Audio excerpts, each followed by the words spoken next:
दुनिया में एक बहुत ही खतरनाक वायरस फैल चुका है जिसके असर में आने वाले लोग ज़ॉम्बी बन रहे हैं। ये वायरस किसी भी इंसान को सिर्फ 12 सेकंड के अंदर ज़ॉम्बी बना देता है। इसी वजह से हजारों लोग पागलों की तरह दीवार चढ़कर शहर के अंदर घुस रहे हैं और लोगों को काटना शुरू कर रहे हैं। पूरे शहर में हाहाकार मच चुका है। लोग भाग रहे हैं, चिल्ला रहे हैं, लेकिन बचकर जाने की कोई जगह नहीं है। हजारों ज़ॉम्बी एक साथ दीवार के ऊपर इस तरह चढ़ रहे हैं जैसे ज़ॉम्बीज का एक पहाड़ बन गया हो। तो ऐसी हालत क्यों हुई, यही आज हम देखने वाले हैं।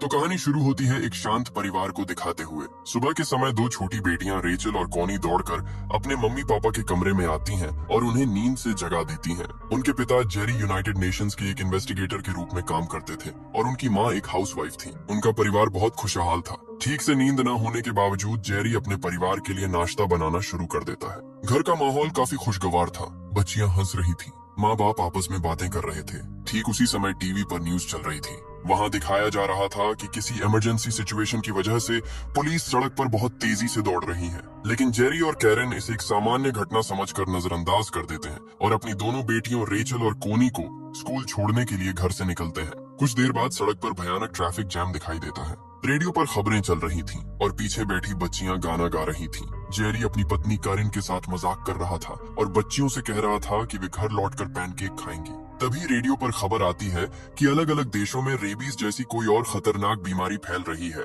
जेरी जब ध्यान से वह खबर सुन रहा था तभी एक पुलिस कार तेजी से आकर उनकी कार का साइड मिरर तोड़ते हुए आगे निकल जाती है। जेरी हैरान होकर कार से बाहर निकलता है और सोचता है कि यहाँ क्या हो रहा है। ठीक उसी पल कुछ लोग डर के मारे ट्रैफिक जैम के बीच से ही भागना शुरू कर देते हैं। जेरी हैरानी से सोचता है कि लोग इतनी तेजी से क्यों भाग रहे हैं। माहौल अचानक अजीब हो जाता है। जेरी जब अपनी कार की तरफ वापस लौट रहा था तभी पास की एक बिल्डिंग में जोरदार धमाके के साथ एक्सप्लोजन होता है। तभी एक पुलिस ऑफिसर तेजी से जेरी के पास आता है और चिल्लाकर कहता है, जल्दी कार में बैठो। लेकिन बदकिस्मती से एक अनकंट्रोल्ड ट्रक तेज रफ्तार में आकर उस ऑफिसर को कुचलते हुए निकल जाता है। वो ट्रक आसपास की और भी कार्स को तबाह कर देता है। ये सब देखकर जेरी और उसका परिवार डर जाता है और समझ जाता है कि यहाँ रहना बहुत खतरनाक है।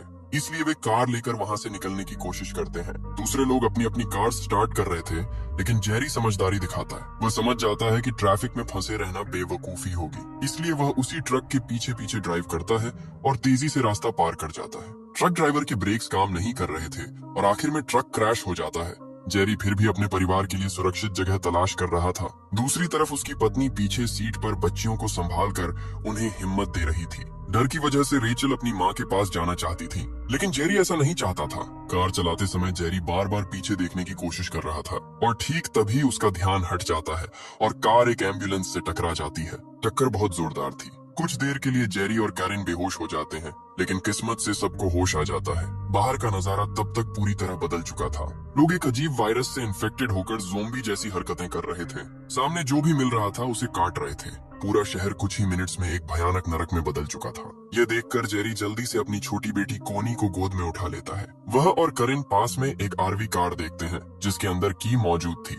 तभी ज़ॉम्बीज का एक ग्रुप उनकी तरफ आना शुरू कर देता है। कैरन हिम्मत दिखाकर एक ज़ॉम्बी को लात मारकर दूर कर देती है। जेरी कार घुमाकर बाकी ज़ॉम्बीज से बचते हुए तेजी से वहां से भाग जाता है। कुछ ही देर में पूरा शहर ज़ॉम्बीज के कब्जे में चला जाता है। जेरी कार चलाते चलाते एक सुनसान गांव जैसी जगह पर पहुंचता है, लेकिन तभी रेचल की हालत बहुत खराब होने लगती है। असल में रेचल को एस्मा अटैक शुरू हो गया था, इसलिए जेरी को कार रोकनी पड़ती है।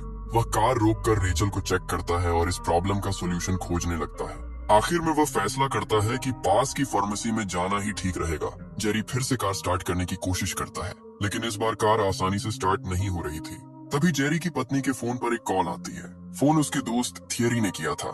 थियरी एक हेलीकॉप्टर में था और जेरी से उनके हालात के बारे में पूछता है। थियरी कहता है, मैं तुम लोगों की मदद करूंगा। रेस्क्यू के लिए एक हेलीकॉप्टर भेज रहा हूँ। तब तक तुम अपनी फैमिली के साथ जहाँ हो वहीं सुरक्षित रहो। थियरी ये भी बताता है कि हेलीकॉप्टर पहुंचने में शायद कुछ घंटे लगेंगे।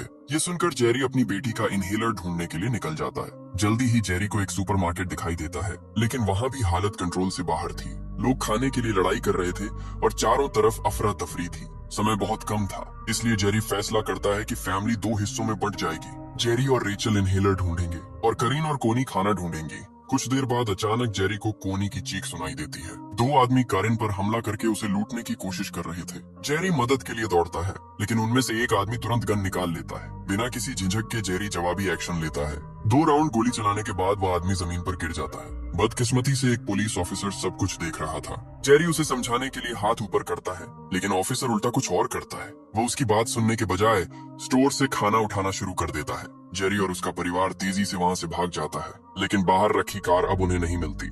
जेरी और उसका परिवार भीड़ भाड़ और खतरनाक जगहों से बचने के लिए एक ऊंची बिल्डिंग की तरफ जाने का फैसला करता है। जेरी फोन पर अपने दोस्त से बात करता है और रिक्वेस्ट करता है कि उन्हें बिल्डिंग की रूफ से हेलीकॉप्टर के जरिए रेस्क्यू किया जाए। जेरी असल में एक गवर्नमेंट एजेंट था, लेकिन सिक्योरिटी की वजह से रात में रेस्क्यू करना पॉसिबल नहीं था, इसलिए थियरी बताता है कि सुबह तक इंतजार करना पड़ेगा। इसी बीच जेरी सड़क पर एक और ज़ॉम्बी देखता है और ज़ॉम्बीज के हमले लगातार बढ़ रहे थे। जेरी और उसका परिवार किसी तरह बिल्डिंग के अंदर घुस जाता है। रास्ते में जेरी एक अजीब चीज नोटिस करता है। ज़ॉम्बीज एक आदमी को इग्नोर कर रहे थे, लेकिन उसके परिवार पर हमला कर रहे थे। वो समझ नहीं पाता कि ऐसा क्यों हो रहा है। ज़ॉम्बीज दरवाजा तोड़ने की कोशिश करते हैं, लेकिन वे सीढ़ियां चढ़कर ऊपर भागते हैं। तभी उनकी बेटी कोनी अचानक गुम हो जाती है। बाद में वह एक फ्लैट के दरवाजे के सामने मिलती है।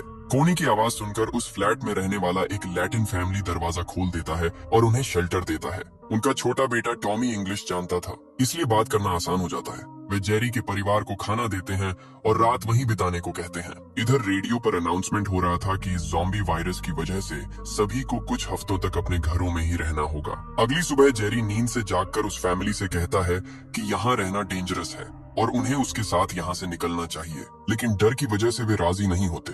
इसके बाद जेरी का परिवार रूफ की तरफ जाने के लिए तैयार होकर निकल पड़ता है। शुरुआत में सब कुछ ठीक था, लेकिन सीढ़ियों में ही ज़ॉम्बी हमला कर देते हैं। सभी तेजी से ऊपर की तरफ भागते हैं और जेरी पीछे से ज़ॉम्बीज से लड़ता है ताकि उसका परिवार बच सके। इस लड़ाई के दौरान एक ज़ॉम्बी का खून जेरी के मुंह में चला जाता है।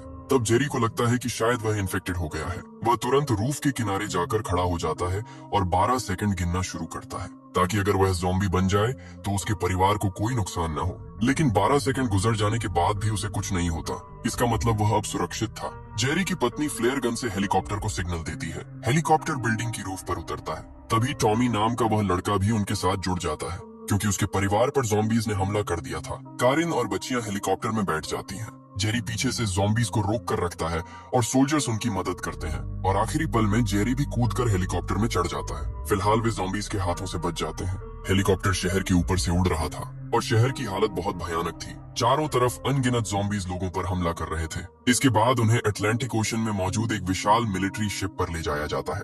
वहाँ सेना के लोग और बड़े बड़े अधिकारी अपने परिवारों के साथ रह रहे थे। जेरी के परिवार को एक अलग कैबिन दिया जाता है। इसके बाद थियरी जेरी से मिलने आता है। वो बताता है कि अमेरिकन गवर्नमेंट अब लगभग खत्म हो चुकी है और पूरी दुनिया में ये ज़ॉम्बी वायरस फैल चुका है। इंसानों के पास न बचने का कोई रास्ता है और न ही इस वायरस के सोर्स के बारे में कोई जानकारी है। साइंटिस्ट की एक बड़ी टीम इस प्रॉब्लम को समझने की कोशिश कर रही थी, लेकिन मानवता की आखिरी उम्मीद अब एक यंग साइंटिस्ट फास्बाख पर टिकी है, जो हार्वर्ड का एक वायरोलॉजिस्ट है। उसका विश्वास है कि अगर इस वायरस को समझ लिया जाए तो इसके खिलाफ वैक्सीन बनाना पॉसिबल होगा। लेकिन असली बात यह है कि वायरस को खत्म करने के लिए पहले ये जानना होगा कि ये आया कहां से है। शिप पर मौजूद लोग पुराने रिकॉर्ड्स, रिपोर्ट्स और शुरुआती घटनाओं को एनालाइज करते हैं। सभी संकेत एक ही तरफ जा रहे थे। वह जगह थी साउथ कोरिया का एक मिलिट्री बेस। वहां से अब कोई कांटेक्ट नहीं हो रहा था। शक किया जा रहा था कि वायरस वहीं से शुरू हुआ है। प्लान बनाया जाता है कि यंग साइंटिस्ट को वहां भेजा जाएगा, लेकिन वह अकेला नहीं जा सकता था। तभी एक सीनियर मिलिट्री ऑफिसर जेरी के पास आता है। मिलिट्री उसे इस मिशन पर जाने के लिए मजबूर करती है, और ये कोई रिक्वेस्ट नहीं थी, ये गवर्नमेंट की धमकी थी। अगर वह मना करता है तो उसके परिवार को शिप से उतार दिया जाएगा। जेरी तब समझ जाता है कि थियरी ने उसे और उसके परिवार को क्यों बचाया था, क्योंकि वे उससे अपना काम करवाना चाहते थे। शिप पर जगह लिमिटेड है, इसलिए हर कोई वहां नहीं रह सकता। जेरी अपनी पत्नी कारिन को सच बताता है। उनके पास अब कोई रास्ता नहीं था, या तो उसे मिशन पर जाकर फैमिली को सुरक्षित रखना था, या मना करके उन्हें मौत के मुंह में धकेलना था। करिन ये सुनकर टूट जाती है, लेकिन जेरी जाने का फैसला करता है। जाने से पहले जेरी करिन को एक सैटेलाइट फोन देता है ताकि कांटेक्ट बना रहे। फैमिली से विदा लेकर जेरी वादा करता है कि वह वापस आएगा, हालांकि वह खुद भी नहीं जानता था कि वह जिंदा लौट पाएगा या नहीं। इसके बाद वह यंग साइंटिस्ट एंड्रू फास्बाख और कुछ सोल्जर्स के साथ प्लेन में साउथ कोरिया के लिए रवाना होता है। रास्ते में जेरी एंड्रू को सिखाता है कि इस हालत में कैसे जिंदा रहना है। क्योंकि किताबों की थ्योरी और असली सिचुएशन में जमीन आसमान का फर्क होता है। फ्लाइट के दौरान एंड्रू काफी कॉन्फिडेंस दिखाता है। वह कहता है कि प्रकृति चाहे कितनी भी खतरनाक चीज बनाए, उसके अंदर कोई ना कोई वीकनेस जरूर छिपी होती है। यानी यह वायरस जितना खतरनाक लग रहा है, इसका भी कोई ना कोई वीक पॉइंट है जिसे ढूंढना होगा। इधर शिप पर धीरे धीरे कुछ लोगों को उतारा जा रहा है। फिलहाल जेरी की फैमिली बची हुई है, लेकिन ये साफ था कि ये सेफ्टी हमेशा के लिए नहीं है। दूसरी तरफ टीम साउथ कोरिया पहुंचती है तो हालात खराब होने लगते हैं। रात हो चुकी थी और नीचे कोई एयर ट्रैफिक कंट्रोल नहीं था, इसीलिए प्लेन को इमरजेंसी लैंडिंग करनी पड़ती है। प्लेन से उतरते ही उन्हें ज़ॉम्बीज का सामना करना पड़ता है। सोल्जर्स तुरंत गोली चलाकर उन्हें मार देते हैं, लेकिन गोली की आवाज सुनकर और ज़ॉम्बीज वहां आ जाते हैं और कुछ लोगों को पकड़कर ज़ॉम्बी बना देते हैं। कुछ सोल्जर्स मारे भी जाते हैं और सबसे भयानक मौत एंड्रू की होती है। वह घबराकर गलती से अपनी ही गन से खुद को गोली मार लेता है। जिस इंसान पर पूरी दुनिया की उम्मीद टिकी थी, वह कुछ किए बिना ही खत्म हो गया। बचे हुए सोल्जर्स किसी तरह जेरी को बेस तक पहुंचा देते हैं। बचे हुए साउथ कोरियन मिलिट्री लोग बहुत गुस्से में थे, क्योंकि वहां जिंदा रहने का सिर्फ एक ही रूल था, कोई आवाज नहीं करनी है। ज़ॉम्बीज आवाज से अट्रैक्ट होते हैं। उन्हें मारने के दो तरीके हैं, सिर में गोली मारना या जलाकर मार देना। जेरी उन्हें बताता है कि ये सिर्फ उनकी लोकल प्रॉब्लम नहीं है, पूरी दुनिया तबाह हो रही है और वह इसे खत्म करने आया है। इसके बाद जेरी उस लेटर के बारे में पूछता है जो कुछ दिन पहले इसी बेस से भेजा गया था और जिसमें ज़ॉम्बीज का जिक्र था। बेस कमांडर जेरी को एक जले हुए कमरे में ले जाता है। वहां पहली बार एक ज़ॉम्बी को कंट्रोल करने की कोशिश की गई थी। उन्होंने एक इन्फेक्टेड आदमी को बेड से बांधने की कोशिश की थी, लेकिन सब कुछ उल्टा हो गया। एक एक करके सभी सोल्जर्स इन्फेक्टेड हो गए और आखिर में पूरी टीम को उन्हें मारना पड़ा। पहला ज़ॉम्बी कोई आम आदमी नहीं था, वह एक मिलिट्री डॉक्टर था और असली क्लू यही मिलता है। ये डॉक्टर एक गांव गया था, वहां एक अजीब पेशेंट ने उसे काट लिया था, लेकिन उस पेशेंट को किसने इन्फेक्टेड किया था ये अब भी पता नहीं था। जेरी को कोई जवाब नहीं मिलता, लेकिन उसे दो बहुत इंपॉर्टेंट क्लूज मिलते हैं। पहला क्लू एक सोल्जर था जो पूरे अटैक के बीच मौजूद था, फिर भी ज़ॉम्बीज उसे छू भी नहीं रहे थे और उसे पूरी तरह इग्नोर कर रहे थे। दूसरे क्लू के रूप में जेरी को एक पागल टाइप CIA एजेंट मिलता है। यह आदमी नॉर्थ कोरिया को वेपन्स बेचने गया था और पकड़ा गया था। अब वह लगभग पागल हो चुका था और अपने सारे दांत निकाल चुका था। तभी प्रिजनर कहता है कि ऐसा करने से वायरस का फैलना और ज़ॉम्बीज को रोका जा सकता है। फिर वह जेरी को बताता है कि ज़ॉम्बी अटैक से एक हफ्ते पहले ही जेरूसलम की गवर्नमेंट ने पूरे शहर के चारों तरफ ऊंची ऊंची वॉल्स बना दी थी। इसका मतलब है कि उन्हें वायरस के बारे में पहले से पता था, इसलिए स्ट्रॉन्ग पॉसिबिलिटी ये है कि वायरस वहीं से शुरू हुआ है। ये सुनकर जेरी सच पता लगाने के लिए जेरूसलम जाने का फैसला करता है। वह अपनी टीम के साथ कार में प्लेन तक पहुंचता है। वहां वे फ्यूल भरकर निकलने की तैयारी कर रहे थे और सभी बहुत शांति से काम कर रहे थे। ठीक तभी जेरी की पत्नी उसे फोन करती है। फोन की आवाज सुनते ही चारों तरफ के सारे ज़ॉम्बीज अचानक जाग उठते हैं और टीम पर टूट पड़ते हैं। ज्यादातर लोग वहीं मारे जाते हैं। किसी तरह जेरी और पायलट कॉकपिट में घुस जाते हैं और प्लेन उड़ा देते हैं। इसके बाद जेरी अपनी पत्नी से फोन पर बात करता है। फिर जेरी और पायलट लंबा रास्ता तय करके इजराइल पहुंचते हैं। जेरी के पास परमिशन होने की वजह से वहां के सोल्जर्स उसे अंदर जाने देते हैं। वहां उसकी मुलाकात एक ऑफिसर से होती है। तब जेरी उससे पूछता है कि इतनी बड़ी वॉल क्यों बनाई गई है। ऑफिसर बताता है कि कुछ दिन पहले इंडिया के सोल्जर्स ने ज़ॉम्बीज से लड़ाई की थी और रेडियो पर मिले एक मैसेज की वजह से यह वॉल बनाई गई है। लेकिन वायरस सबसे पहले किस देश में फैला था, इसका सही जवाब जेरी को अब भी नहीं मिलता। ऑफिसर तब कहता है कि वायरस इतनी तेजी से फैल रहा है कि इसका सोर्स ढूंढना लगभग इम्पॉसिबल है, लेकिन हम जो कर सकते हैं वह है अपने सिटीजन्स को सेफ रखना। ऑफिसर इसके बाद जेरी को उन लोगों के पास ले जाता है जो वॉल के अंदर जिंदा बचे हुए हैं। वॉल के बाहर पूरा एरिया ज़ॉम्बीज से भरा हुआ था, लेकिन अंदर लोग शांति से थे। हालांकि बहुत से लोगों ने अपने फैमिली मेंबर्स खो दिए थे। यहाँ कुछ लोग माहौल अच्छा करने के लिए गाना गाना शुरू करते हैं। कुछ देर बाद सब मिलकर जोर जोर से गाने लगते हैं। ये देखकर जेरी घबरा जाता है और सबको चुप रहने के लिए कहता है। उसे शक होता है कि ज़ॉम्बीज ये आवाज सुनकर अटैक करेंगे, लेकिन कोई उसकी बात नहीं सुनता और इसके बाद जो होता है वह कंट्रोल से बाहर चला जाता है। हजारों ज़ॉम्बीज एक दूसरे के ऊपर चढ़कर एक जिंदा सीढ़ी बना लेते हैं और वॉल पार करके सीधे शहर के अंदर कूद पड़ते हैं। कुछ ही मिनट्स में पूरा शहर ज़ॉम्बीज के कब्जे में चला जाता है और लोग जान बचाने के लिए इधर उधर भागने लगते हैं। ज़ॉम्बीज बहुत ज्यादा तेज और ताकतवर थे। आर्मी कंट्रोल करने की कोशिश करती है, लेकिन फेल हो जाती है। चारों तरफ हाहाकार और अफरा तफरी मच जाती है। सिचुएशन हाथ से निकल जाने पर ऑफिसर एक सोल्जर को ऑर्डर देता है कि जेरी को बचाकर एयरपोर्ट तक पहुंचाया जाए। जेरी उस सोल्जर और बाकी सोल्जर्स के साथ दौड़ता रहता है, लेकिन ज़ॉम्बीज हर तरफ से अंदर घुस चुके थे। कोई सेफ जगह बाकी नहीं बची थी। धीरे धीरे अंदर मौजूद लोगों को ज़ॉम्बीज काटने लगते हैं और उनकी संख्या और बढ़ती जाती है। पूरा शहर जैसे नरक में बदल जाता है। इसी दौरान जेरी एक और बड़ा क्लू नोटिस करता है। एक आदमी ज़ॉम्बीज के बीच खड़ा है, लेकिन हैरानी की बात यह है कि ज़ॉम्बीज उसे पूरी तरह इग्नोर कर रहे हैं। वे उसके पास से ही दौड़ते हुए निकल जाते हैं। ठीक तभी सिचुएशन और खराब हो जाती है। लड़ाई के दौरान उस फीमेल सोल्जर के हाथ में ज़ॉम्बी काट लेता है। जेरी तुरंत एक बहुत कठिन फैसला लेता है। वह बिना सोचे उस सोल्जर का हाथ काट देता है ताकि वायरस पूरे शरीर में फैलने से पहले ही रुक जाए, और इसी वजह से वह फीमेल सोल्जर ज़ॉम्बी में नहीं बदलती। जेरी अब उसकी जिम्मेदारी लेता है और उसे संभालकर किसी तरह एयरपोर्ट की तरफ बढ़ता है। एयरपोर्ट पहुंचकर जेरी को पता चलता है कि ज़ॉम्बीज ने हेलीकॉप्टर को डिस्ट्रॉय कर दिया है। अब कोई रास्ता नहीं बचा था। ठीक तभी दिखाई देता है कि एक पैसेंजर प्लेन उड़ने के लिए तैयार है। जेरी और बाकी लोग पायलट्स को सिग्नल देते हैं और कुछ ही पलों में वे उस प्लेन में चढ़ जाते हैं।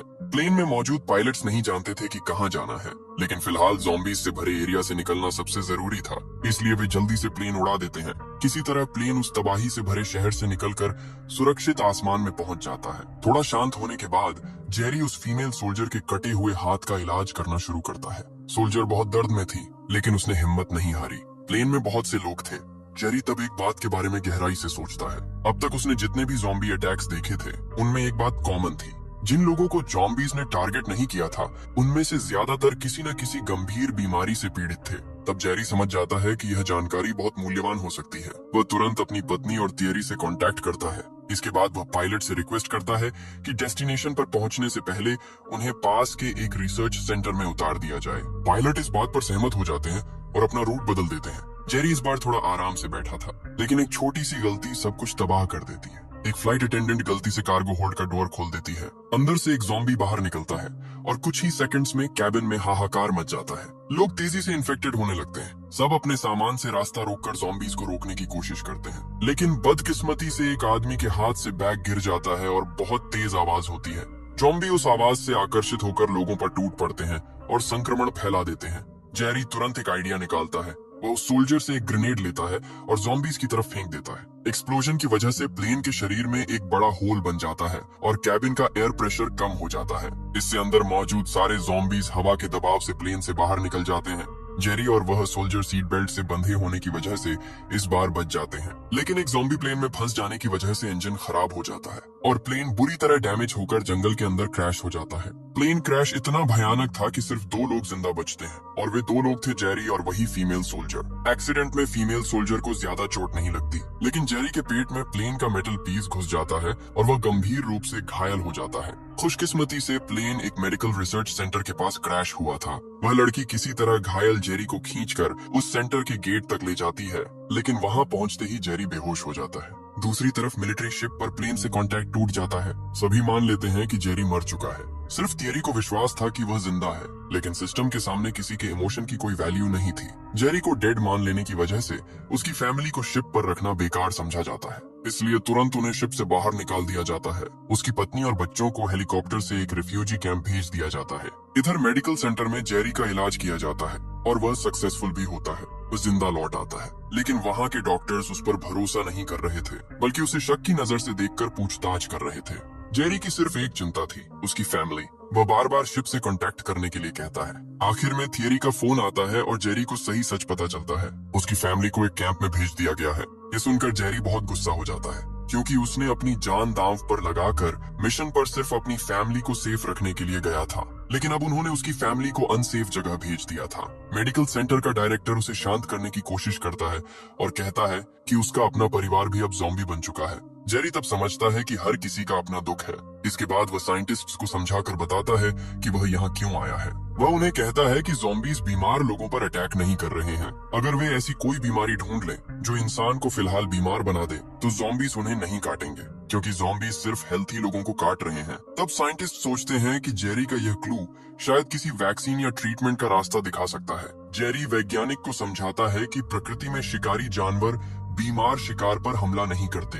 ज़ॉम्बीज भी वैसे ही बीमार इंसानों को टारगेट नहीं बना रहे हैं। अगर लोग अपने शरीर में कोई डिजीज इंजेक्ट कर लें, तो ज़ॉम्बीज उनसे दूर रहेंगे। बाद में उस डिजीज का इलाज किया जा सकता है। शुरुआत में साइंटिस्ट्स उसकी बात सुनकर हंसते हैं, लेकिन बाद में उन्हें समझ आता है कि शायद जेरी सही है, इसलिए वे उसकी बात को टेस्ट करके देखना चाहते हैं। लेकिन प्रॉब्लम ये थी कि जरूरी वायरस सैंपल्स लैब के दूसरे हिस्से में रखे हैं, जहाँ बहुत सारे ज़ॉम्बीज घूम रहे हैं। जेरी, वही फीमेल सोल्जर और एक डॉक्टर चुपचाप अंदर जाने का प्लान बनाते हैं। उनके वापस लौटने की कोई गारंटी नहीं थी, इसलिए ज़ॉम्बीज के काटने से बचने के लिए वे अपने बॉडी के अलग अलग पार्ट्स पर टेप लपेट लेते हैं। और वेपन्स लेकर बिना आवाज किए अंदर जाते हैं। बाहर से साइंटिस्ट कैमरा के जरिए उन्हें ऑब्जर्व कर रहे थे। अंदर वे जितना पॉसिबल हो सके उतनी शांति से चलने की कोशिश करते हैं, लेकिन पूरी तरह सेफ रहना इम्पॉसिबल था। हल्की सी आवाज होते ही ज़ॉम्बीज जाग जाते हैं और उनका पीछा करने लगते हैं। ज़ॉम्बीज को कंफ्यूज करके वे अलग अलग डायरेक्शंस में दौड़ना शुरू करते हैं। जेरी कुछ ज़ॉम्बीज को मारकर आगे बढ़ जाता है, लेकिन फीमेल सोल्जर और डॉक्टर को बहुत सारे ज़ॉम्बीज घेर लेते हैं, इसलिए वे मजबूरी में सेफ एरिया में वापस लौट जाते हैं।